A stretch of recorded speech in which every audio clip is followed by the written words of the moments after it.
My name's Deanna, and I'm the owner of Candelaria Reyes Consulting in the Houston, Texas area. We're a boutique management consulting company offering services in the area of leadership development, strategic change, executive coaching, and diversity and inclusion. Today, I thought I'd share a story of a client who had a new leader in place and was shifting the group in a new direction. As such, the leader was expecting work to be completed in a different way, and the team was in need of new skills to meet those objectives.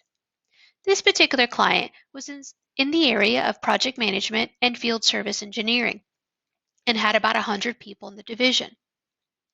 The leader had cast his vision, and the bottom line was he was after growth of the business.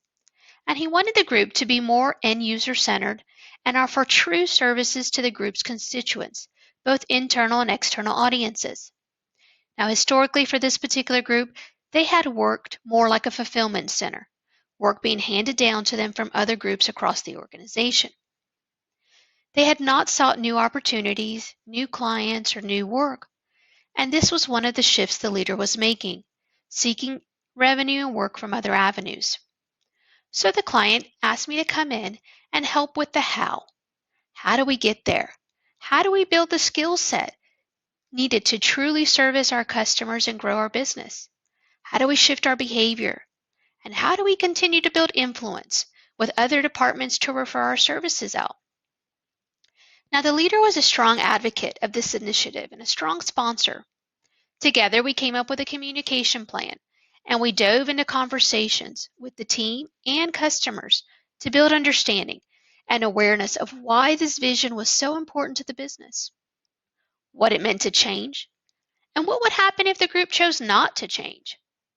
The leader engaged in tough conversations and pushback from the team. He was willing. He was willing to be transparent and vulnerable, even to the questions he didn't have the answers to. It was important for the group to have clarity and a true awareness of what would be involved in this shift. We weren't focused on the how just yet.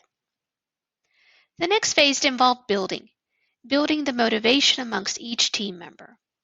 This would take each engineer and each project manager to operate differently.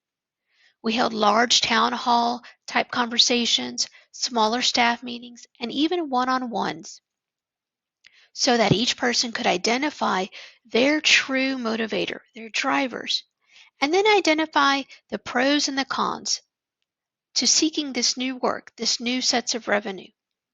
And it was a shift in mindset.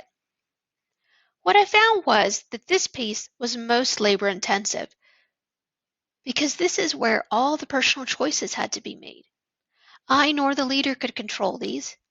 And yes, some chose not to follow. They chose not to follow the new direction and as such had to find other areas of work. But what the group also discovered was yes, the leader had cast the vision, but it was up to the individual to figure out how they could connect to the vision. And as you can imagine, there were a variety of motivators. The other thing I'll say is the sponsor did a great job on anticipating spots of resistance throughout the program. We worked to have specific channels to diffuse those pressure points and uncover those root causes. The next piece involved building the skill sets. And here I worked with the organization to identify those core competencies that were needed to grow the business. We set up an advisory committee and worked through several sessions debating what truly would be valuable to the individual, the customer, and the business as a whole. We got agreement across the team and worked on a simple structure for evaluation, defining ratings and competencies.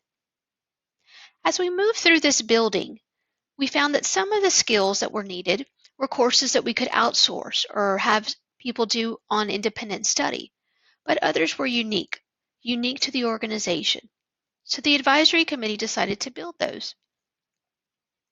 I worked in lockstep with the subject matter experts to build the material, the case studies, and the activities so that we would have a safe place to practice these new skills before releasing the individuals out of the program. And after each module, there was not only an assessment, but they were each assigned a mentor So those mentors had been identified from the competency mapping that I mentioned earlier. The mentor and the protege would work together and go together on X number of jobs until the mentor would sign off that they were competent in those targeted areas. Now, as the group progressed through the program, the reinforcement that we would put in place, or that we put in place, is also worth mentioning. As individuals demonstrated skills and we started hearing feedback from new and existing customers, they would earn these badges of honor. And these badges of honor contributed to their performance reviews and their bonus plans and their development efforts. We also started tracking the new work that was coming in and was able to correlate to the individuals that were practicing these newly acquired skills. In fact, the client saw a 20% growth in year one. So there you have it. Everyone had skin in the game, and it was a win. It was a win for the individual, the customer, and the business. Alrighty then. Well, thanks for listening. Have a great day.